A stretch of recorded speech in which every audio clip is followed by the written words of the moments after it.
Gente, vamos recomeçar a nossa live agora com outro aparelho e tal. A imagem não é a mesma coisa, mas pelo menos... Quem estiver ouvindo a gente, dá o feedback aí, dá né? o feedbackzinho.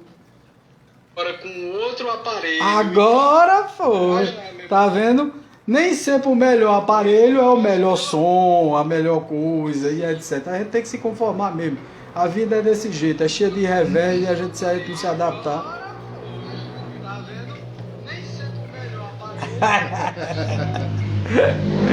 Vamos lá, gente. Então, vamos começar a nossa live, tal. Desculpem todos esses reveses, mas assim mesmo. A gente precisa entender que muitas vezes acontece isso, né? Claro. Aparelho eletrônico, eu não quero nem mistificar aqui, dizer que foi a espiritualidade que não está é. querendo deixar a gente falar. Mas hoje nós vamos falar sobre salvação.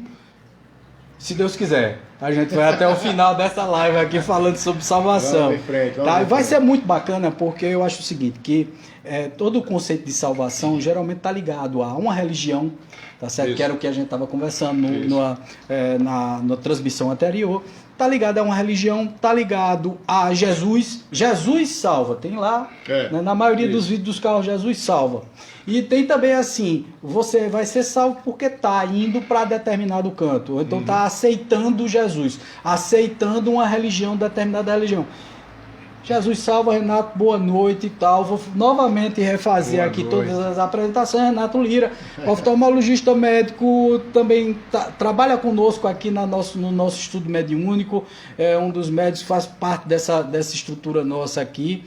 Agradecido muito pela tua presença, Renato. Boa noite. Mais uma vez, boa noite para todo mundo que, novamente, né, a gente está se reapresentando, a gente já fez isso Já fez. no vídeo anterior, deu um exato. problema técnico que mais faz parte da gente que convive com essa tecnologia. Aqui e acolá acontecem uns probleminhas, mas está solucionado. Exatamente. Wagner, boa noite, obrigado pelo convite. Boa noite. Para mim é um grande prazer estar aqui nesse papo, né? A gente, você e eu, a gente tem a humildade de reconhecer que a gente não é o dono da verdade. Lógico. A gente está aqui conversando, Lógico. tentando aprender, tentando discutir, tentando entender como é que a gente pode ser salvo, né?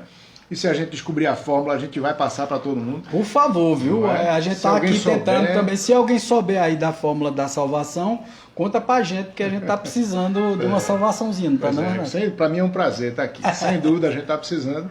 Vamos aqui conversar um pouquinho, aprender, né? Bater um papo bacana e contar com a interação isso de vocês. Olha, se vocês quiserem fazer qualquer pergunta, como sempre, em toda live minha, se tiver interesse em fazer qualquer pergunta, podem fazer. E o que era que nós estávamos falando também da vez passada? Era exatamente sobre isso. Que as pessoas e os espíritos aqui na Terra, embora nós tenhamos assim uma concepção espírita de que todo espírito que pisou na Terra até hoje teve mais ou menos o mesmo nível evolutivo. E eu fiz essa comparação de níveis evolutivos de espíritos, porque muitas vezes a gente teima em querer que o outro seja muito parecido com a gente. Sim. Lógico que nós temos as nossas falhas, né? Os defeitos base que nós temos são muito similares uns dos outros, desde que o mundo é mundo. Sim. O orgulho, o egoísmo, a vaidade, isso, né? A falta de humildade, e etc e tal, né? A avareza, a inveja, a luxúria, tudo isso tem a ver com esse nosso perfil de estar reencarnado no mundo tridimensional e principalmente na Terra, que tem uma história ímpar. Né? Mas a gente sabe primeiro que a gente não é daqui. Então, as diversas raças nos diversos cantos do mundo tem a ver também com os diversos povos dos mundos habitados que vieram povoar a Terra, né, com seus espíritos. Né? A Terra não tem espírito nenhum quando foi formada. Então, lógico que nós não somos daqui, nós somos de outros orbes, nós somos de outras esferas. Né? Essa colocação que você está falando aí, né, pressupõe já uma pluralidade de mundos. Lógico, né? que é um dos conceitos do espiritismo. Da doutrina espírita. Veja, a doutrina espírita, do ponto de vista de viés religioso, né, ela também se conflita com outras religiões. Sim. Que vêm, né, bate de frente com esse conceito de que admite que a Terra é um mundo estanque, que sempre foi desse jeito, e que a gente vem para cá apenas uma vez e fica aqui e quando terminar vai para a eternidade dormir ou aguardar a volta de Jesus. E na realidade, assim, em determinadas religiões, assim, fulano de tal morreu, foi para a glória. O que é ir para a glória? É ficar lá dormindo até o final dos tempos e no final dos tempos ser despertado ir para o paraíso. Então, ter o paraíso prometido, a terra prometida. Claro. Né? Nada contra esse conceito. Né? Se você acredita nisso e faz bem para você, tá ótimo. Né? Pois Se a sua religião é assim que você compreende, tá ótimo, bom para você, não tem problema. Não tem o conflito é apenas de opinião. Você acredita de uma maneira, eu acredito de uma maneira diferente, uma terceira pessoa acredita de uma maneira diferente. O importante é que todos possam conviver e respeitar. Pois essa junção é o que faz exatamente esse nosso conceito de universalismo, né? Sem dúvida. Eu estava falando também que vou fazer até uma palestra sobre o universalismo no Instituto Vida Plena. Vai ser uma palestra, um seminário grande, com vários nomes, inclusive nomes importantes como Robson Pinheiro, Vanderlei Oliveira, vão participar, e eu fui convidado, né, o amarelinho daqui de Caruaru foi convidado para dar uma palestra, e seu Zé, que vem também através de mim, né, que eu incorporo o seu Zé, ele também está dando uma palestra nesse seminário também sobre as defesas nas casas universalistas, né? Os protetores das casas universalistas e de qualquer casa. Claro. Né? E aí ele vem falando sobre tudo isso. Mas o interessante é o seguinte, é que no universalismo dá-se essa opção de nós termos assim um respeito profundo pela fé do outro. Porque assim, eu não posso exigir de você, Renato Lira, que você seja igual a mim em pensamentos. Nós somos similares hoje em termos de pensamento porque nós combinamos com determinadas filosofias que terminou no vetor, na estrutura, aproximando a gente. Tá? Mas é errado você ser de uma outra religião. Eu posso obrigar você a aceitar o que eu entendo sobre a religiosidade, sobre a espiritualidade, ou eu tenho que dar a você a opção da dúvida, de dizer assim, puxa vida, eu não concordo com isso não é uma coisa bacana para mim. O que você acha, Renato? Eu acho que assim, o ecumenismo, né, digamos, a postura mais equilibrada que a gente pode ter com a religião do outro. Entender que aquela outra pessoa, aquele outro, ele precisa de respeito para a crença e para a fé dele, tanto quanto a gente precisa. Sim. Né? As religiões são, como a gente estava conversando agora há poucos minutos, né? Sim. As religiões são formas de você se conectar com Deus. Conectar usando uma palavra que está muito em voga, religarem, né? Religarem, né? Então a religião é a sua forma de encarar Deus, ou a espiritualidade, ou o mundo superior, ou as mães da natureza, o Jeová, o Alá, e assim por diante, né? A forma como a gente encara Deus, ela é muito particular. Né? E a religião é uma maneira de se fazer isso. Então, se você acha, que ninguém está aqui dizendo que a minha religião é melhor do que a sua, não é por isso. E mais uma vez, voltando ao que a gente estava conversando aqui atrás, alguns minutos, as religiões já mataram muita gente, as guerras santas ainda existem, sim. E já mataram muita gente. A intolerância religiosa, ela acontece de várias maneiras e tem se burilado isso, né? Ao longo da história da humanidade, a intolerância tem sido praticada, mas ela tem sido combatida também, justamente porque a evolução ela vem acompanhando o homem, né? A gente está evoluindo do ponto de vista tecnológico, mas está muito distante ainda do ponto de vista moral, né? Do ponto de vista de crescimento interior. Né? À medida que você entende que a sua visão de mundo ela é boa para você, ela pode se bastar. Não precisa você conflitar o outro, quer dizer, querer enfrentar o outro, ou convencer, impor ao outro a sua visão de mundo. Primeiro porque a salvação ela passa primeiramente por nós. Né? A busca da salvação ela é particular. Da mesma forma que a gente estava falando sobre o conceito de morte nas religiões, né? A morte é sua. Ninguém vai morrer junto com você.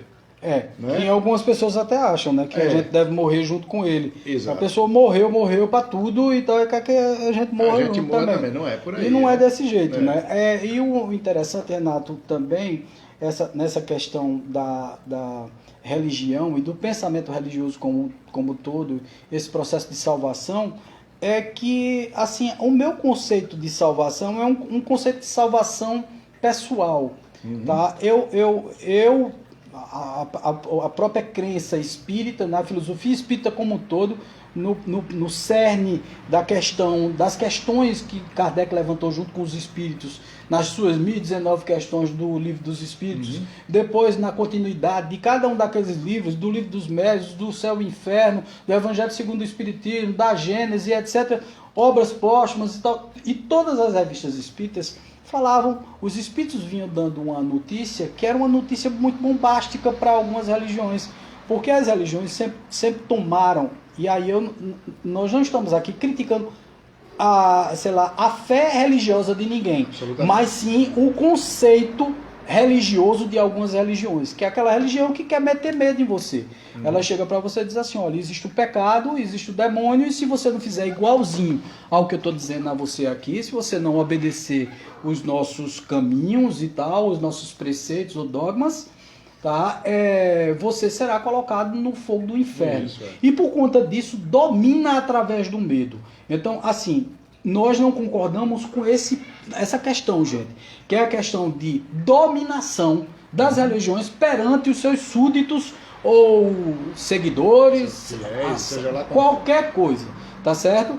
Então, assim, a visão não é uma visão da crítica do fiel para com a religião, porque eu acho que cada um tem sua estrutura mental, sua visão, sua percepção sobre o que é ser uma pessoa conectada à espiritualidade, porque aqui no espiritualismo tem uma característica que é muito interessante, que é não ter religião. Né? Nós não temos religião aqui, nós não somos uma religião.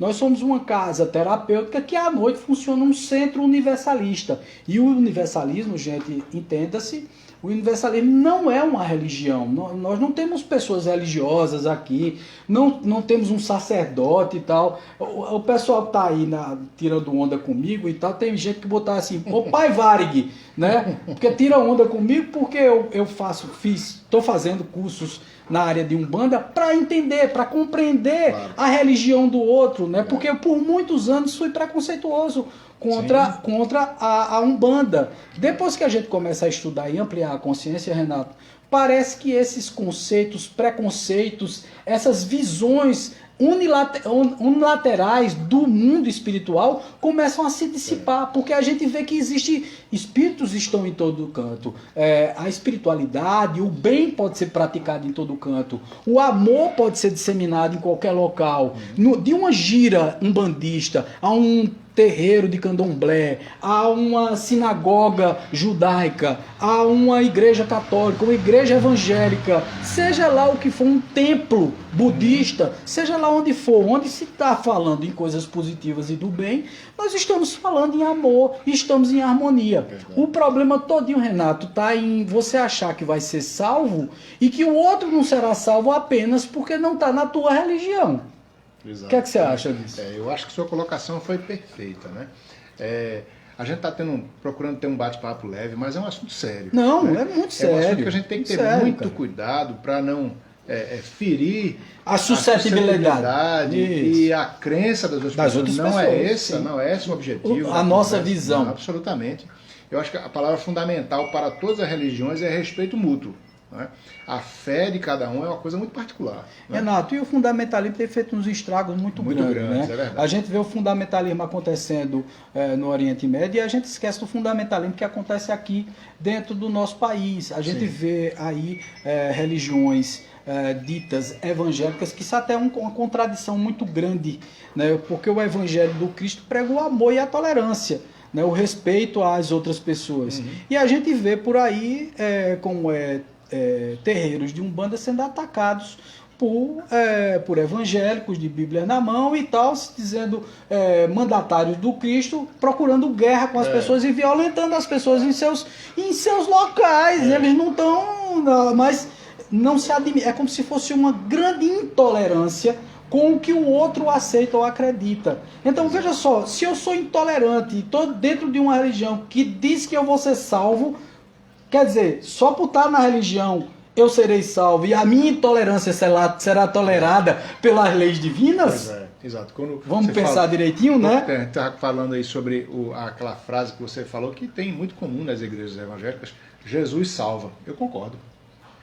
Jesus salva, sim, mas Jesus, ele não vai vir pessoalmente te levar. Não é Jesus. Não é? Jesus é a salva, palavra de Jesus. Ele salva pelo exemplo. Pelo exemplo. Sim. Ele disse, né? A gente já tem. Aliás, não existe conflito entre as escrituras da Bíblia e o Espiritismo. Então, muita coisa se conecta, né? O Evangelho segundo o Espiritismo, para quem já teve curiosidade de ler, ele pega citações bíblicas e vai transformar ou procurar dar uma interpretação do ponto de vista do Espiritismo e de uma forma universal de entender que nós todos somos espíritos, né, visto pela doutrina espírita, mas ele não renega a Bíblia jamais. Ele não renega, não existe um conflito, um choque de enfrentamentos assim, não. A verdade é essa e isso aqui não existe. A gente apenas, dentro do Espiritismo e dentro do Universalismo também, a gente vê outras realidades acontecendo e vê também que a Bíblia, apesar de supostamente ser um livro sagrado para alguns, o que está na Bíblia não é ponto final. Né? É o início de alguma coisa. Existe, por exemplo, uma contradição extremamente grande entre o Velho e o Novo Testamento. Enquanto no Velho Testamento se diz olho por olho, dente por dente, no Novo Testamento se diz ofereça a outra face.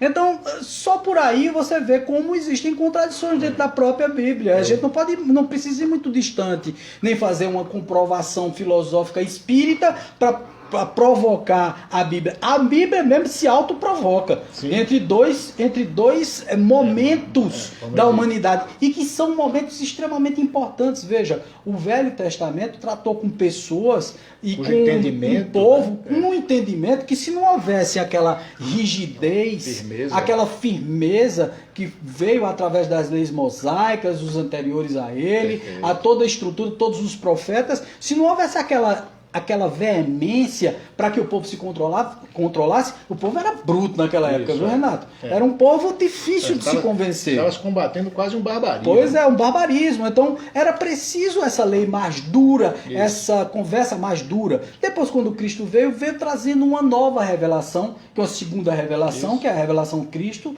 né? E esse Cristo que nos trouxe essa revelação, ele nos salva desses costumes bárbaros do passado. Aí quando você diz assim, Jesus salva dos costumes bárbaros do passado. Hoje nós sabemos que para poder nos sentirmos bem, harmônicos, eu preciso amar Renato como meu irmão. Claro. Renato precisa me amar como irmão também. Mesmo Renato fazendo uma coisa muito ruim, eu tenho que provocar em mim o amor intrínseco que me dá a noção e amar. E aí quando a gente entra também em outra discussão, que a gente fala aí de amar os inimigos, né? Vamos amar os inimigos, que isso salva, tá? Aí as pessoas são hipócritas. Por quê? Porque começam a tratar os inimigos como se fossem amigos, uma ternura que não convém. E não foi isso que ele quis dizer. Lógico que Cristo não quis dizer isso, né?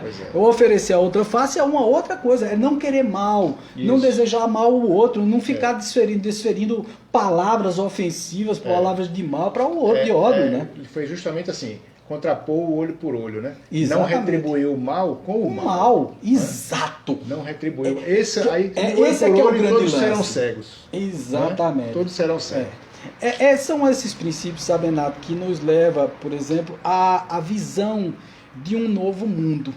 É esse novo mundo regenerado que nós estamos entrando agora, que começamos aí muitas pessoas acham que o mundo regenerado começou agora em 2019, e não foi.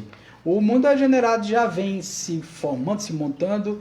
Se nós formos fazer uma análise desse mundo regenerado e dessa salvação nossa, porque a salvação tem tudo a ver com a separação do joio e do trigo, que nós estamos vivenciando agora nesse momento, tem a ver com o Covid, tem a ver com esse vírus, tem a ver com tudo, tá certo? Então nós estamos fazendo uma mudança, não sei se você concorda comigo, mas uma mudança desde que começaram as modificações do modo de viver do ser humano aqui na Terra.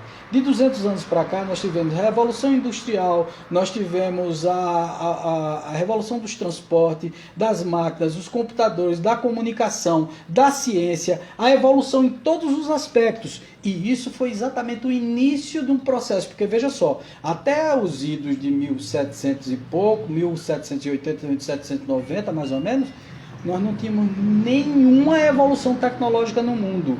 Então o mundo vivia de carroça, o mundo vivia de candeeiro, não existia luz elétrica, não existia nada disso. E em 200 anos nós voamos, já fomos para o espaço, temos gente temos gente que já foi para a Lua e temos gente que vai para Marte daqui a mais ou menos 20, 30 anos.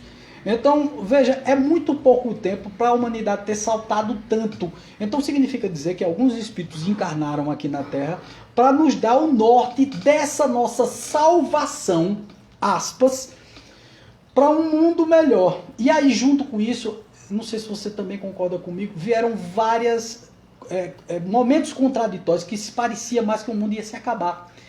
Porque eu acho assim que para toda mudança tem que haver uma varredura muito grande de determinados princípios que estão lá arraigados na raiz do ser humano, que reencarna reiteradamente, inúmeras vezes, trazendo muitas vezes bagagens extremamente deletérias de outras existências e que precisava, por exemplo, ser purgada algumas coisas para se chegar a esse nível de consciência. Eu não sei se tu acompanha esse mesmo raciocínio que eu estou falando.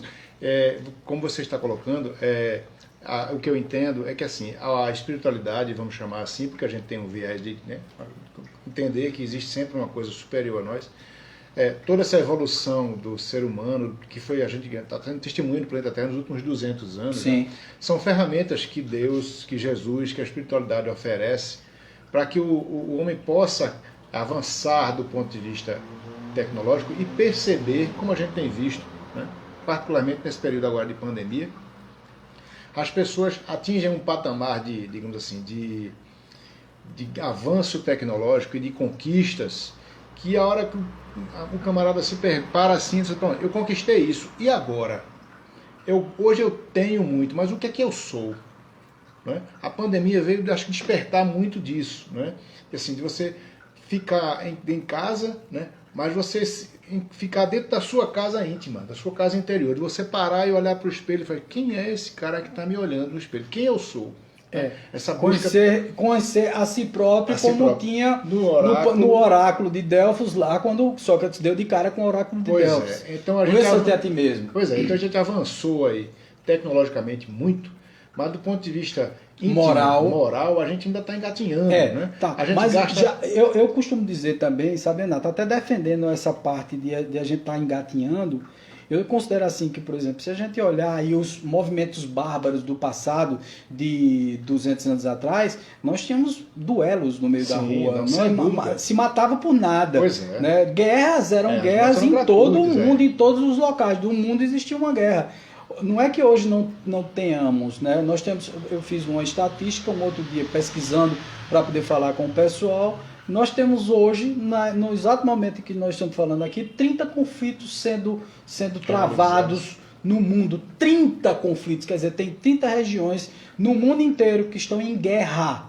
Guerra de algum tipo, tá? Mas estão em guerra. Existe no mundo, né? Aí é onde entra toda a evolução tecnológica desse processo, porque aí, naquele momento em que houve uma mudança tecnológica, também tiveram que surgir leis. Porque a tecnologia gera riqueza. Você veja que vai do bruto para o sutil. Né? A economia gera riqueza. A riqueza gera cobiça. A cobiça gera, naturalmente, crimes que precisam ser coagidos. Com a coerção surgiram leis.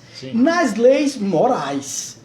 E aí veio o conceito ético do homem, quer dizer, obrigando o próprio homem a se ajustar e se auto-salvar. Porque aí, a partir do momento que eu digo, Renato, tu não pode mais matar, bicho. Tá na lei aqui, se tu fizer isso, ou tu vai ser morto, né? Porque tem alguns países que têm pena de morte, que eu acho um barbarismo. Mas ou tu vai ser morto, ou tu vai ser preso por tantos anos e tal, e tu não pode matar. Então eu já te obrigo e tu já pensa duas vezes. Nas próximas vidas que tu vier, tu já tem isso como um conceito arraigado no teu ser e tu já vai se comportar de forma diferente. Então eu costumo sempre dizer que a evolução e a progressão dos mundos e a evolução do próprio espírito se dá pela forja. Pela porrada, entendeu como é o negócio? Não tem como você não evoluir, porque você precisa passar por determinadas coisas. Eu concordo com você. Nesse aspecto, não é que eu estou renegando que houve uma evolução do ponto de vista moral. Certamente houve, né? Há alguns anos atrás, a gente via que aquela teoria de Malthus sobre a produção de alimentos no mundo, né? Que a humanidade cresceria em progressão geométrica e o alimento em progressão aritmética. Então, em algum momento, ia faltar comida. Hoje a gente percebeu que essa teoria, graças a Deus, caiu por terra, completamente. Né? Mas eu posso fazer uma analogia, digamos que o avanço tecnológico ele progrediu em progressão geométrica, mas o progresso moral, o avanço moral, progrediu em progressão. Não é que não houve progresso, houve uma evolução moral, mas não acompanhou a evolução tecnológica, né? E a gente ainda carece de caminhar muito. Tanto é que se gasta bilhões. É porque assim, sabe, Renato, eu considero que assim, a moral, ela sempre vai surgir depois da tecnologia. Sabe por que eu acho? E aí, me desculpem aí os defensores de OVNIs chegando na Terra, tá? Querendo nos dominar e guerrear conosco. Tá? Eu não acho isso muito cabível. Por quê? Porque assim, todas as vezes que você alcança determinados patamares tecnológicos na Terra, a tua moral obrigatoriamente precisa evoluir. De alguma forma você vai precisar evoluir. E eu acho que também de forma... Por quê? Porque é o seguinte, a tecnologia pressupõe não um ser humano só trabalhando, mas uma coletividade. Então, socialmente, eu preciso te ajudar para que tu desenvolva alguma coisa tecnológica para o bem comum. Então, se é bem comum, aí vamos lá, vamos pesquisar aí Karl Marx e entender a parte socialista, vamos entender todo o conceito humanista de diversos autores, depois todo mundo, o próprio Kardec foi um humanista, tá certo? E aí você vê como o ser humano evoluiu em termos de capacidade de discernimento, de não invadir a vida do outro, não ultrapassar. Tá aritmético, mas é como deve ser. Porque não dá para crescer geometricamente nesse processo. Sem dúvida. Tá entendendo? E nesse aspecto, as religiões têm um papel fundamental.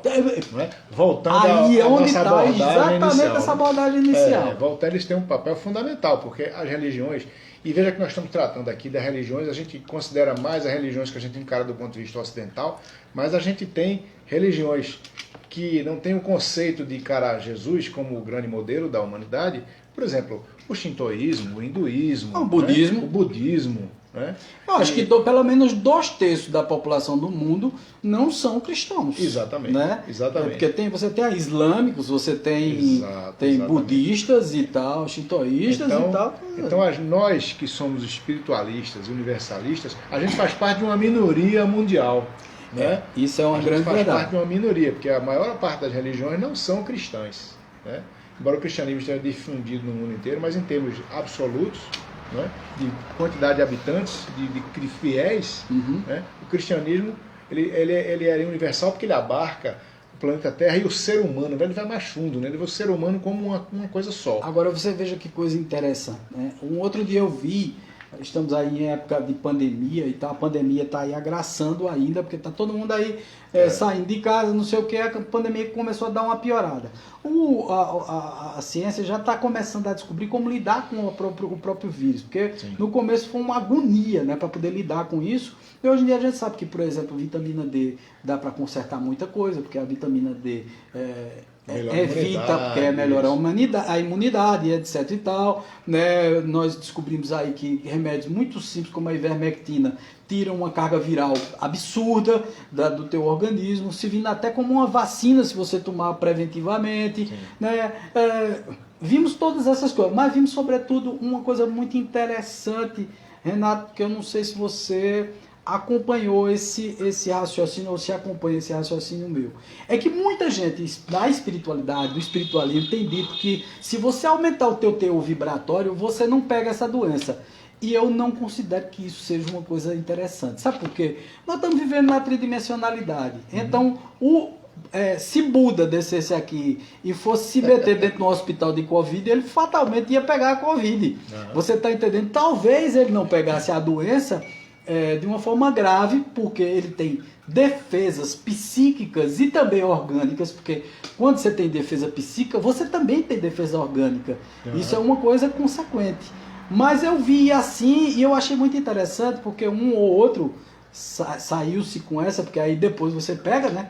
Aí você diz assim, peraí, não é bem assim não, cara. Eu tô vibrando positivamente aí o tempo todinho, fazendo coisas bacanas pro mundo e tal. E como é que eu pego isso aí? E todo mundo tá dizendo que você baixa o seu sistema imunológico quando você começa a ficar pessimista e etc. Não, cara. Você tá na tridimensionalidade da mesma forma como se você entrar no mar e você tá se arriscando a ser mordido por um tubarão, cara.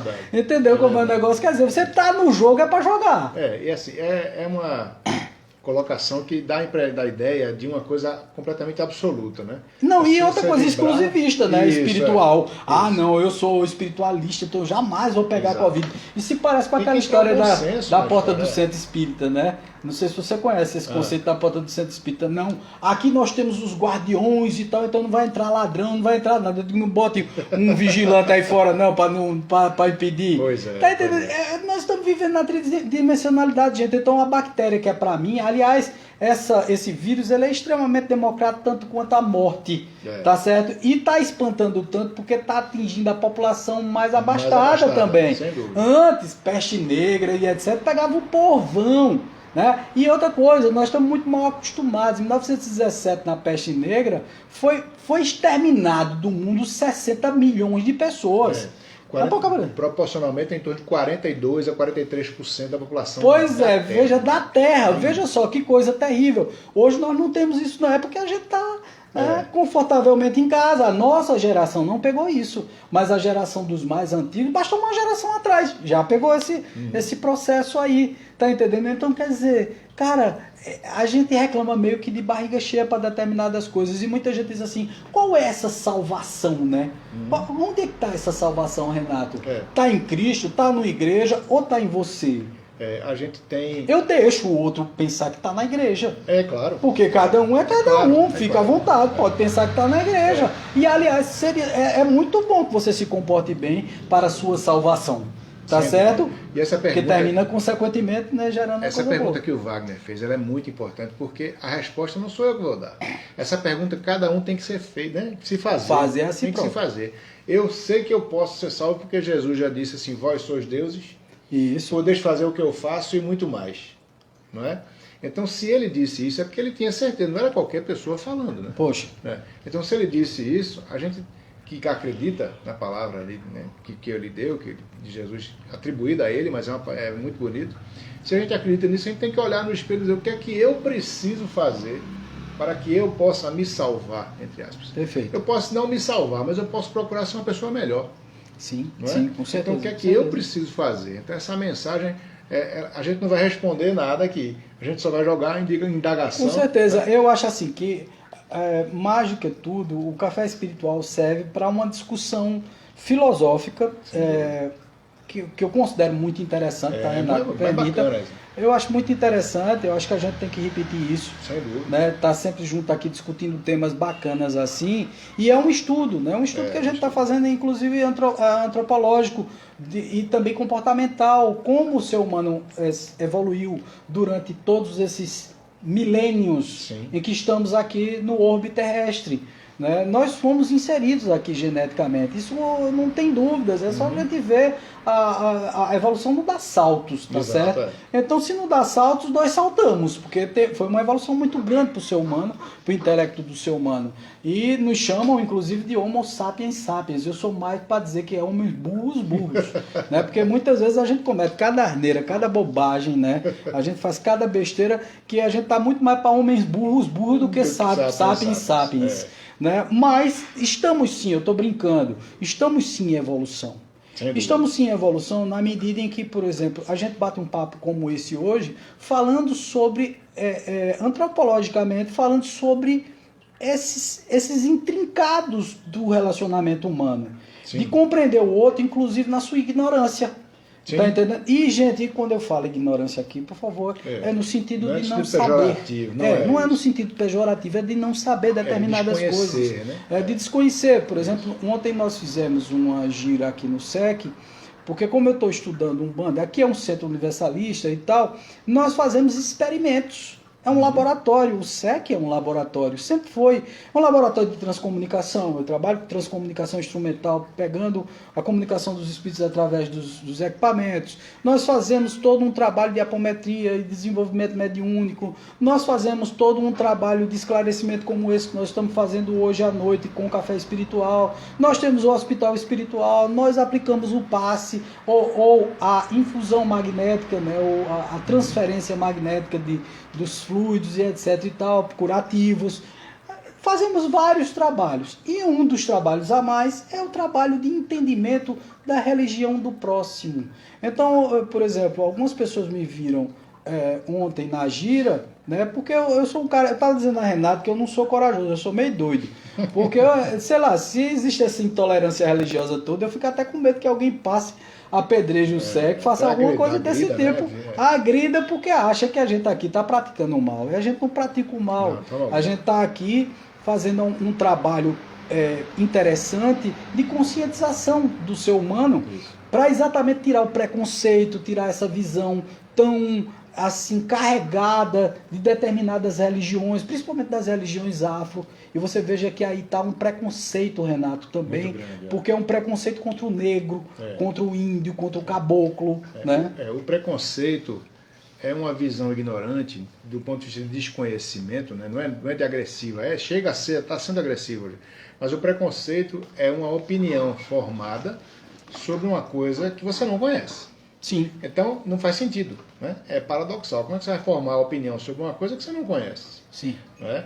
Então, nesse ponto de vista, as religiões elas precisam ter um aspecto de tolerância mútua. Inclusive, pregar a tolerância nos seus púlpitos, nos seus altares. Entendeu? Por quê? Porque o sacerdote, nesse caso, ele é o responsável por aquele rebanho ali. É o tutor, né? Ele é o tutor daquela assistência que está ali. Exato. Então eu acho assim que você precisa conscientizar as pessoas. Eu tive uma reprimenda muito séria, não sei se você sabe, né? Quando eu postei, avisando sobre a nossa gira, né? Há uns 20 dias atrás, eu postei na foto tinha uma pessoa, uma mocinha e tal, cujo pai entrou em contato comigo e disse assim, tire, porque senão eu vou denunciar você. Eu digo, denunciar o quê? A foto? Não, eu vou tirar por direito de imagem, o senhor tem todo o direito de pedir para tirar a imagem da sua filha da foto e tal, quer dizer, substituir, né, tirar aquela imagem, tem todo o direito, mas nós aqui ela aparece na foto, não tem nada a ver. Mas o que é isso? O preconceito. Preconceito, por quê? Porque ele acha que porque é uma gira, porque está falando em Umbanda, é uma coisa de prostituição, ou então do demônio, ou alguma coisa do mal, e não tem nada a ver com isso. É aí onde a gente tenta, sabe, vencer esses preconceitos, e eu de forma até muito desafiadora, que para mim não é nada gostoso, tá, gente? Eu perdi amigos com isso. Eu perdi amigos. Aí eu fico pensando assim, aí tu acha mesmo que com um comportamento preconceituoso desse, tu enfiado em qualquer igreja do mundo ou em qualquer filosofia, tu salva a tua alma? Tá? E lógico que você salva, porque todos nós seremos salvos de uma forma ou de outra, num tempo ou no outro. Porque eu posso até ir para o mundo espiritual, passar muito mal por conta dos meus preconceitos, das minhas safadezas aqui, das minhas coisas ruins, mas eu terei várias outras oportunidades para rever esse meu posicionamento. Né? Isso, então, no final, todos nós seremos seres evoluídos e angélicos. Do nosso ponto de encarar, né, a religião e a doutrina espiritual, essa oportunidade de estarmos aqui encarnados é uma oportunidade valiosíssima. É como você bem colocou no início, é a oportunidade da gente vivenciar o discurso que o Jesus disse, vai lá e faz. Sim. Não é? Sim. Porque para ser salvo é isso. Pelo que a gente o discurso tem que bater com as ações. Isso, exatamente. Você não pode, seja seu conduzir pão, queijo. Né? Sejam suas ações. Se você não seja hipócrita, faça o que você apregoa. não é? Isso às vezes é muito difícil, porque a gente tem as nossas imperfeições, todos nós, né? Nosso orgulho, nossa vaidade, nossa avareza, né? Intolerância. Inclusive preconceito. A gente não pode dizer que não tem preconceito, sabe, nada? Sem dúvida. Que, por exemplo, quando alguém é provocado, por exemplo, quando me provocam em relação à Umbanda e ao Espiritismo, que são filosofias que se aproximam, só que uma muito mais ritualística e que eu gosto pela beleza artística e folclórica, que é lindo, eu estava até comentando isso. Verdade. É belíssimo, né, todo o ritual, todo o processo, mas quando alguém agride isso, tá, eu imediatamente me tomo de preconceito contra quem agrediu. Então, quer dizer, a gente não pode dizer que não tem preconceito, sabe, gente? A gente fica chateado e aí cria, de certa forma, um ranço contra a religião que aquela pessoa representa, que terminou passando uma reprimenda, um pito em você, sem você ter culpa de nada. Quer dizer, pô, eu estou fazendo o meu aqui, como os homoafetivos e etc e tal, que você fica com raiva porque o outro está fazendo uma coisa com o corpo dele. Exato. O comportamento é dele, não é teu. Por favor, ninguém precisa se meter na vida de ninguém. Mas da mesma forma, o homoafetivo fica tão chocado porque você está indo contra as opções sexuais dele, que imediatamente reage contra isso, sendo preconceituoso com você. Aproveitando o seu gancho aí, pegando uma frase da Bíblia que é atribuída a Jesus, né, que o homem vê, o pecador vê o cisco no olho do outro, mas não vê a trave no seu próprio olho. Então, as religiões, qual é a religião melhor? A religião melhor é aquela que, primeiro, você se identifica. Segundo, é aquela religião que lhe torna uma pessoa melhor. Sim. E uma pessoa que lhe provoca ser uma pessoa melhor. Né? E é aquilo que lhe faz bem e que não tem o objetivo do mal. Porque a partir do momento que ela prega o mal, ela não é religião. Não é? Assim, do ponto de vista de tornar você um homem melhor. Como for. Não interessa a religião. Inclusive até o egoísmo, o orgulho, a vaidade de ser de alguma coisa que é superior, isso já se chama orgulho. Tá certo? A partir do momento em que eu digo assim, a minha religião é a que presta, a sua não presta para nada, então eu estou sendo orgulhoso, tá certo? Então eu não tenho evolução nenhuma e eu não vou ser salvo para canto nenhum. O conceito de salvação é a salvação consciencial. Sim. Eu não sei se você concorda, eu preciso estar bem comigo mesmo. Não adianta nada o padre dizer, olha, você está perdoado de todos os seus pecados, vá-se embora para casa, reze não sei quantos Pai Nosso, não sei quantas Ave Maria, não sei quantos credos, não sei o que, bababá. Você vai dormir, deita a cabeça no travesseiro e dizer, eu fiz merda. Né? Desculpa a palavra merda, mas é verdade, fiz merda. Porque você deitou a cabeça no travesseiro e você diz assim, puxa vida, peraí. Né? A gente também me passou um pensamento. Não adiantou a benzedura do padre, nada. Estou com ele aqui dentro da cabeça. Algumas religiões, elas, na tentativa de fazer proselitismo, né? O que é que elas querem? Aquela pessoa, ela tem um ponto de vista X sobre a sua forma de salvação e de entendimento, e na hora que ela quer ali catequizar, muita gente às vezes fica aborrecida, fica abusada, porque vai de encontro à sua própria visão de vida. Mas se você perceber que aquilo significa que aquela pessoa que tem uma religião X que lhe faz bem, ela quer trazer o seu ponto de vista para você. Então, a tentativa de catequese... Uma imposição. Às vezes soa como isso, mas, em última análise, pode soar como uma forma de transmitir a você o bem que eu sinto. Pois eu acho assim, muito interessante. Isso é muito bom você ter colocado isso. Porque são dois aspectos de uma mesma verdade. Primeiro é catequese. A gente não pode tirar da catequese. Catequese. Como é que chamam os evangélicos? Tem um nomezinho, né, dos evangélicos. Tem um nomezinho. Mas é a mesma coisa de catequese. Sim. Catequizar é você convencer o outro. Né? Você tentar convencer o outro. Converter. Isso, né? A conversão. Né? Então, o querer converter é dizer assim, poxa, eu estou me sentindo tão bem aqui que eu quero oferecer isso para você. Eu quero oferecer isso para você. Isso. Mas veja, aí eu estou traindo também uma outra lei do universo chamada livre-arbítrio. Eu estou entrando no teu livre-arbítrio e estou obrigando você a escutar o que eu quero dizer, porque a minha verdade é uma, mas a tua é outra completamente diferente. Sim. Talvez eu me sinta bem em não ter nada disso na minha vida. E eu preciso respeitar a você, Renato, que não quer nada de nada. Mas Wagner, nem Deus, né? Porque tem gente que não acredita em Deus. Sim, nem Deus. Eu preciso aceitar que o outro não aceite Deus. Porque esse tipo de Deus, e pode pesquisar direitinho, gente, o tipo de Deus que se apresenta em determinadas religiões, até eu não acredito. Sim. Tá? O Deus punitivo, o Deus vingativo, o Deus que faz, que acontece, o Deus que eu preciso temer. Porque tem gente que diz assim, eu tenho um temor a Deus. Eu me arrepio toda vez que eu escuto esse negócio. Porque eu digo, bicho, eu não temo a Deus, eu respeito a Deus, a divindade que me criou. E como parcela desse Deus, eu me respeito, portanto respeito a Ele. Então eu não temo Deus, eu respeito a Deus.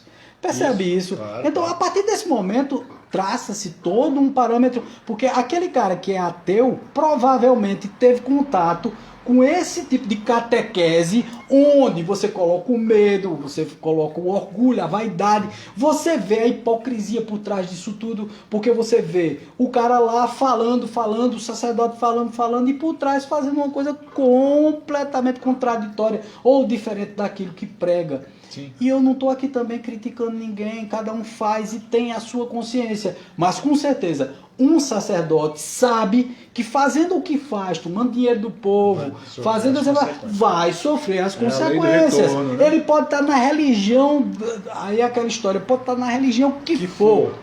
Mas ele vai passar pelas consequências. É aí onde está. E onde é que está a salvação, Renato? Onde está a salvação? Eu acho que é aqui dentro, velho. Eu me olho no espelho todos os dias e digo assim, foi de bom que eu fiz hoje. O que é que eu posso fazer para melhorar amanhã? Pois é. Poxa, aí quem me ajuda nesse processo consciencial são as leis divinas. Sim. Né? Todas as leis divinas. É o Evangelho de Jesus Cristo. Sim. São os ensinamentos de Buda. Há poucos dias atrás. Né? Então, quer dizer, se você for pegar cada avatar desse, eles trouxeram elementos e ferramentas, mensagens, coisas bonitas para formar o meu direcionamento consciencial. Exato. São universais, né? As virtudes morais, elas são universais. Sim, sim. Né? Você pode acreditar numa forma de encarar Deus de uma maneira A ou B ou C, mas as virtudes, elas são universais. Sim. Como os defeitos também são universais. Né? É inerente ao ser humano. A raça humana é negro, azul, amarelo, não. É raça humana. É uma coisa só. Né? Então a gente tem que ter essa percepção de que é importante a religião do outro, desde que a gente respeite a religião do outro. E o outro respeite a nossa. É o fazer ao outro que você gostaria que fosse feito a você mesmo. Não é? Então, mais uma vez, a gente sempre corre e volta e cai nas palavras de Jesus. Que isso, não sei se você sabe, mas é aquela história, fazer ao outro o que eu gostaria que fizesse a você, isso é um conceito taoísta. Veja só, como a reencarnação é um conceito hinduísta. 2000 anos antes de Cristo já existia isso. Você está entendendo? Então, quer dizer, se a gente for olhar aí os conceitos foram meio, não é copiado, gente. É o seguinte, é que uma verdade, espiritualmente falando, uma verdade quando surge em algum canto do planeta e ela é uma coisa extremamente útil para a humanidade, ela se unifica mesmo sem comunicação. Isso. Então, por exemplo, na época de Jesus não tinha essa comunicação de você ficar copiando coisa como hoje a gente vai para Pai Google de Aruanda e copia e cola. Não é desse jeito. É que o seguinte, é que essa psicosfera mundial, essa consciência que está nos registros acásticos do mundo, tá certo? Elas contaminam a todos de uma forma positiva. Sim. O que eu penso de bem, você pensa também. Então, em alguma época da humanidade, eu vou estar dizendo uma coisa e você depois, um pouco tempo depois, vai dizer a mesma coisa. Por quê? Porque você captou essa ideia universal do fazer ao outro o que você gostaria que fizessem a você, né? Que você faça o bem sempre, sem olhar a quem, que você sempre esteja junto das pessoas, que você tenha o conceito de John Donne, né? Aquele cara que era ensaísta inglês lá no século 16 para 17, que dizia assim, ninguém é uma ilha isolada em si mesmo, nós fazemos parte de um continente, então nós fazemos parte dessa humanidade que precisa se salvar. se salvar. E a separação do joio e do trigo, que está acontecendo agora, é que nesse momento dessa regeneração, nós teremos momentos cruciais que já está acontecendo há muito tempo. Que é, por exemplo, espíritos tão renitentes, tão insistentes em coisas erradas, que eles não serão mais salvos para a Terra. Sem dúvida. Eles serão colocados, mas também salvos, porque ele vai ter a oportunidade de evoluir lá também, subir um degrau, em um planeta mais inferior do que a Terra. Outros, porém, estarão tão evoluídos como um Chico Xavier, um Buda, um Cristo e tal. Cristo já é um patamar muito mais alto, mas estarão tão avançados como o Dr. Bezerra de Menezes, que serão alavancados para mundos superiores. Sim. Então nós temos mundos superiores, o nosso mundo e mundos inferiores. Sim. Tá? E aí, veja, todos, no final das contas, serão salvos. Serão salvos. Você está entendendo? Não é serão salvos pela sua consciência, pelo seu trabalho, pelo seu esforço. Nada é dado de graça. Não é porque você vai entrar numa religião que você vai se salvar. Mas eu aceito o seu conceito de salvação, porque pelo menos você está fazendo o bem com medo do Satanás, né? Você está com medo do cão, do cramunhão, é bom você fazer o bem mesmo. Só não desejar o mal já é uma forma Só não desejar o mal, meu filho. Só de ser hipócrita. Porque até a hipocrisia é boa em determinados momentos. Porque o outro se sente bem com tua hipocrisia momentânea. A mentira do bem. É, a mentira do bem. Tu fizesse uma carinha bonita pro outro, abraçasse, já transferisse sua energia do bem pro cara. O cara tá se sentindo bem com isso, então já foi beleza aquela tua hipocrisiazinha ali. Entendeu? Quer dizer, não foi boa pra tu, porque tu tá sendo hipócrita, mas foi boa pro outro. Então tu, de certa forma, transferisse o bem a alguém. Então, de alguma forma, a gente sempre o bem vence no processo. Eu não sei se você tá percebendo que a gente gira, cadê o bem? Tudo mais concorre para o bem. Tá entendendo? Né? Inclusive, o bem se utiliza das sombras para poder fazer com que o bem cresça na humanidade. Muitas vezes, determinadas coisas que acontecem, por exemplo, agora esse vírus, né, o coronavírus, né, ninguém tem dúvida de que isso aí foi construído em algum laboratório do além aí para detonar a gente. Mas o astral superior, muitas vezes, mas os mentores e guias deixam, sim, porque a gente precisa aprender, a gente precisa aprender a viver em família, a gente precisa saber quem é o outro, a gente precisa dar valor ao abraço, que a gente tem tão fácil hoje em dia, a gente não pode se abraçar mais, não pode... E veja esse conceito reencarnacionista, né, que a gente importou aí do hinduísmo, das religiões, né? Que o espiritismo não criou. Não, nem nada disso. É muito nem a mediunidade. O espiritismo criou a palavra mediunidade, mas não criou a mediunidade. A mediunidade já existe como a própria reencarnação e tudo que você falou. Veja como esse conceito ele é muito amplo e é muito confortador, porque sabe que a gente está passando por uma situação provisória, né, e que a pandemia e o vírus traz para a gente um temor da morte, e faz a gente pensar, e depois? Né? E o que é que eu posso fazer para quando eu for para o outro lado? Será que eu posso me salvar? Sim, faça agora. Né? O tempo urge. Né? Então faça agora. Tem uma frase aqui de Kardec, né, que eu acho maravilhosa, está bem aqui no banner na minha frente, eu estou colando do banner. Aquele que se esforça seriamente por melhorar, assegura para si a felicidade já nessa vida. Então, quer dizer, a gente não tem que esperar para a próxima para melhorar, mas tem a próxima. Sim. Se você não se melhorou nessa, meu velho, vai ser salvo nas próximas. Quer dizer, você vai ter novas oportunidades. Aliás, para mim, Renato, não sei se você considera assim, sem a reencarnação, realmente eu seria um ateu, porque eu não acreditaria num Deus que não me desse uma nova oportunidade. Sim. Porque se eu, como pai, dou uma oportunidade ao meu filho, se um professor dá oportunidade a um aluno de voltar e repetir a sala, né? Repetir a classe, para poder depois galgar as próximas classes mais avançadas, porque um Deus supremo, justo, bom, magnânimo, né, soberanamente justo, bom, deixaria de me dar uma nova oportunidade. Numa escola os alunos não são iguais. Pois é. Então, a escola daqui também pressupõe a mesma princípio. Então todos nós nos salvaremos, essa é uma grande notícia. Então não precisa ser de religião nenhuma. A própria religião interior, que é a religião consciencial, te salva de alguma forma. Mas se você tem a necessidade de uma religião para que isso... Vá para ela. Vá para ela. Não fica lá. Entendeu como é? Respeita do outro. Porque muita gente fica dizendo assim, não, a gente deveria levar essa coisa boa do espiritismo para todo mundo. estamos levando aí. Tem 6, 7 pessoas olhando só. Tá entendendo como é? Mas esses foram os chamados. É verdade. Né? E esses provavelmente serão os A escolhidos. gente falou aqui sobre religião, a gente tem que falar do outro lado, que é o ateísmo, né? Sim. Eu, às vezes, fico até conversando com as pessoas amigas, né? Até em casa, eu digo, olha, eu tenho, assim, uma aflição, digamos assim, pelo ateu. Porque o ateu vai chegar um momento da vida dele que ele vai encarar a passagem, a gente chama de morte, outros chamam de passagem, transcendência, desencarne e assim por diante. Vai chegar esse momento que ele é inadiável, né? E vai dizer, e agora? Né? O que vem depois? Né? E se eu não acreditava em Deus, será que a minha existência inteira não teve propósito? E agora? Né? O conceito da reencarnação, eu acho que ele faz, assim, ele é um aspecto muito confortador na vida da gente, porque ele faz com que a vida ganhe sentido, a vida, a existência ganhe sentido. E nos dá a responsabilidade também, Renato. Muita gente tem um conceito de que, por exemplo, com a reencarnação, eu relaxo nessa vida, e aí Kardec está falando nessa própria frase aí, que aquele que se esforça seriamente para melhorar, assegura para si a felicidade já nessa vida.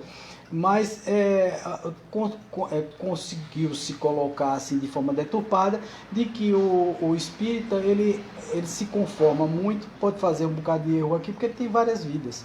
Eu digo não é bem assim que a banda toca, tá? A gente, tudo que faz aqui tem a consequência das nossas próprias existências futuras. Então quanto mais eu complico as coisas nessa vida agora, eu me lembro do cara que eu passei e o cara jogou um papel de bombom no chão.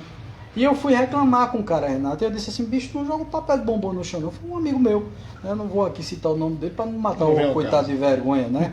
Mas eu disse assim, bicho, por que tu jogou um papel de bombom no chão, cara? Pô, bicho, irmão, velho, vocês ecológicos são uma merda mesmo e tal, né? Porque é assim desse jeito, né? Você e tal, não sei o que lá e tal.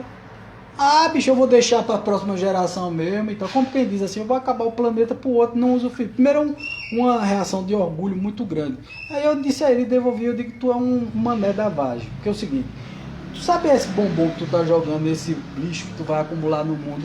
Quem vai dar o mundo é tu mesmo, porque tu vai voltar outra vez para esse mesmo mundo e vai pegar o mundo todo bagaçado, esbagaçado, sem água, com uma poluição miserável. Então, quer dizer, o conceito de reencarnação nos responsabiliza e nos coloca em alerta para tudo que nós vamos vivenciar nas próximas existências. Então, eu não estou fazendo apenas para ir para o céu.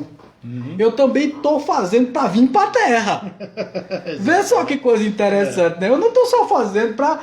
eu estou fazendo isso porque eu vou para o céu. Não, cara. Eu estou fazendo para ir para o plano espiritual, mas um dia eu vou voltar para cá. Então eu preciso deixar isso aqui tudo pronto, limpinho, arrumado, a minha vida psíquica bem, para um dia que eu voltar para cá, eu voltar também muito bem para cá. Então, quer dizer, a responsabilidade da reencarnação, a beleza da oportunidade, mas também da responsabilidade de poder voltar para um mundo melhor. Sim, e eu estava até construindo um mundo melhor. Eu estava até assim, inclusive de educar seus filhos, seus netos, etc. É aí que eu ia chegar, a responsabilidade de você ter educar seus filhos e a reencarnação faz com que você perceba que a ausência desse conceito põe por terra tudo que você faria na sua vida. Por exemplo, para que você vai trabalhar se você vai morrer?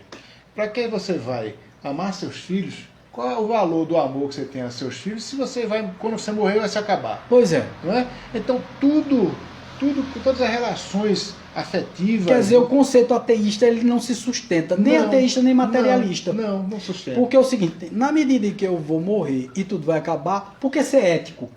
Por que ser bom? Exatamente. Por que ser honesto? Exatamente. Por que educar meu filho? Tudo perde sentido, né? Tudo perde o sentido. Quer dizer, eu vou me embora para sempre e acabou? Mas eu respeito o ateu. Porque é o Eu respeito o ateu, dele. eu respeito o que não acredita em reencarnação, eu respeito tudo isso, porque está dentro do padrão e do entendimento dele. O curioso, sabe qual é, Renato? A gente sempre faz as viagens astrais da gente, né? E eu já notei espírito que não acredita que a gente está vivo, né? Engraçado, né? Interessante. Você chega lá do lado de lá e diz, não acredito em vocês, não.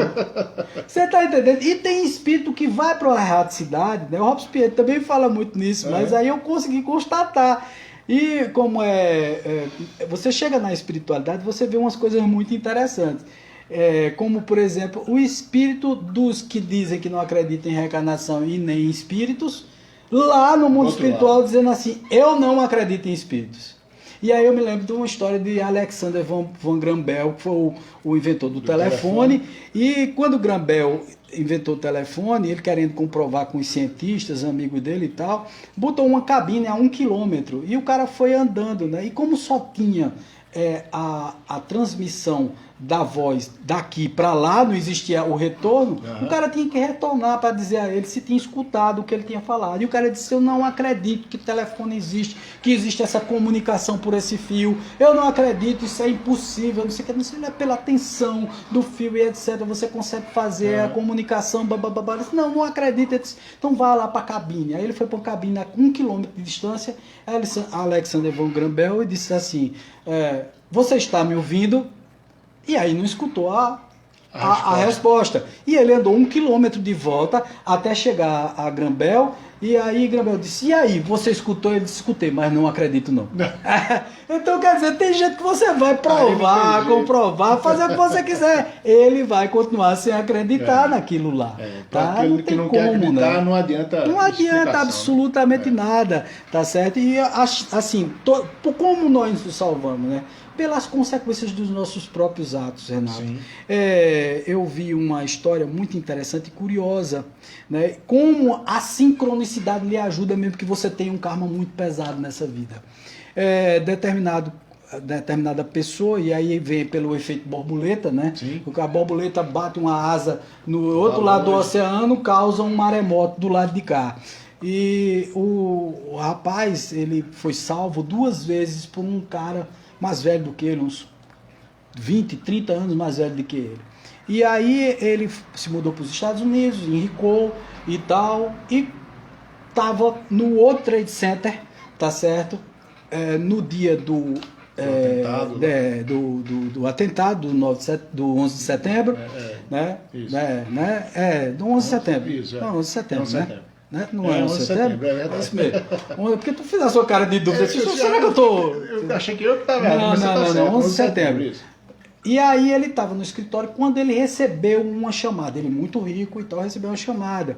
E era do filho do cidadão. É muito curiosa essa história.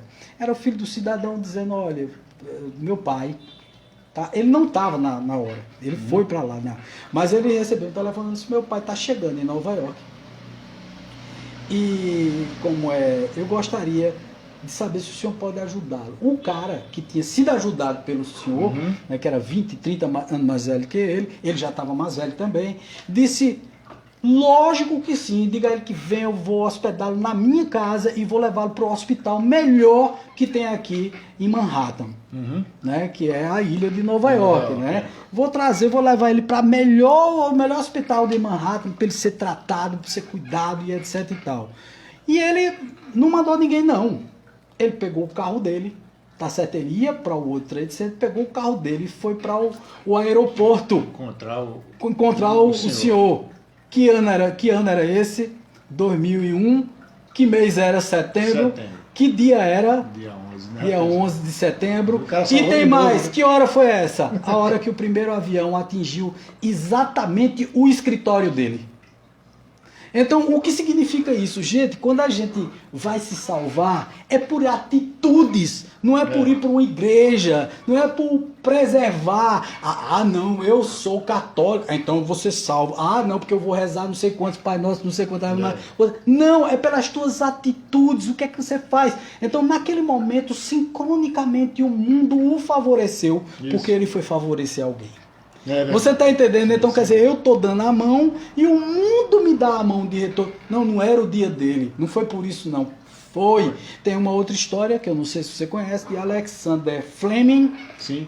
Você conhece a história de Alexander Fleming? Que é muito interessante. Alexander Fleming morava numa chácara, tá? Junto com o pai dele. O pai dele era morador de uma chácara na Escócia, tá?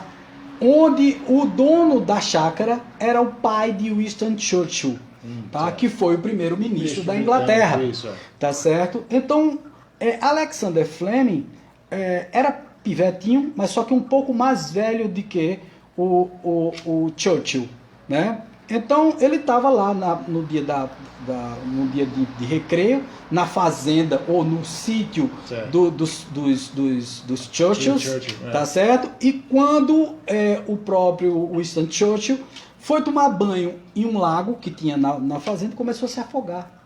O menino, destemido, tirou a roupa, tá? Tirou a roupa, jogou-se na lagoa, como sabia nadar, era menino de sítio, né, de zona rural, meteu-se na lagoa, puxou o Winston Churchill, né? E aí, depois que salvou, o pai de Winston Churchill chegou para o dono da fazenda e disse: esse menino salvou a vida do meu filho. Então eu gostaria de fazer alguma coisa por ele. O que é que ele quer fazer na vida? Quanto dinheiro o senhor quer? Porque eu dou o dinheiro todo. E aí o pai do menino disse: nós somos dignos, Sr. Churchill. Nós fizemos isso, ele fez isso porque tem princípios. E ele foi lá, salvou seu filho, porque era a obrigação dele salvar o seu filho. Então o senhor não precisa dar nada. Mas o pai do Sr. Churchill insistiu tanto, mas tanto, que ele disse: tá certo, o que meu filho quer é fazer medicina. Ele disse: pois de agora por diante, o seu filho, todas as escolas que ele, todos os custos de escola que ele for ter, eu vou custear, sou eu que pago. E pagou a escola do menino, que virou Alexander Fleming, que se formou e que descobriu, né, através de um cochilo, a penicilina. E quando descobriu a penicilina, veja só, salvou uma vez e tal, e quando descobriu a penicilina veio para mudar toda a história da Segunda Guerra Mundial, porque na Primeira Guerra as pessoas morriam de infecção. Entendeu? Então, na Segunda Guerra Mundial, quem estava em Gibraltar com alta infecção e tal, quase à beira da morte, quem foi chamado para salvar ele novamente? Alexander Fleming, salvar Winston Churchill, que depois ganhou a Segunda Guerra Mundial com todas as suas tropas no dia D. O que significa dizer que uma asinha batida lá no passado salvou toda a nossa humanidade. Isso é salvação. Que linda história. Isso é salvação. Isso é que eu acho assim uma beleza de vida, porque assim, como eu faço as coisas, quais são as minhas intenções, o que eu faço para te salvar, qual é a minha boa vontade para com o mundo, para comigo mesmo, para com a história. Eu acho que isso é bem bacana. É sensacional, né, sensacional. É o retorno, né? O retorno, a lei do retorno, que são as leis universais. São universais. Você não tem como fugir disso. Tudo vibra. O que se planta, se colhe, né? É exatamente. Sensacional. Isso. Cara, muito bom. Muito boa a nossa live de hoje. Um contato aqui muito bom com o Renato. E aí eu falando sobre médico com o Renato, que é médico. Ó, tá, mas essa história eu não conhecia, não, né? Muito boa. Pois, gente, eu gostaria de agradecer a vocês. A gente não sabe se essa história tem um fundo de verdade, se é realmente verídica, porque muitos já colocaram dúvidas nessa história, porque não foi documentada. Mas não é a história ser verídica ou não, mas sim a mensagem que ela transmite, que isso é que é fantástico. Então eu gostaria de agradecer a todos pela noite de hoje, agradecer ao Renato Lira, né? Gostaria de estender o convite assim para os domingos que você puder vir, para a gente bater esse papo gostoso, tá, no café espiritual e discutir determinadas questões do mundo espiritual. Quero agradecer a você novamente o convite, e todas as vezes que houver disponibilidade, certamente estaremos presentes aqui para discutir um pouquinho, conversar um pouco, que foi um papo muito agradável. Sempre que houver disponibilidade eu virei. Valeu, gente. Beijo no coração pessoal. De vocês, boa noite, paz e luz para todo mundo. Tchau, valeu. Foi bom, não foi nada. Foi show.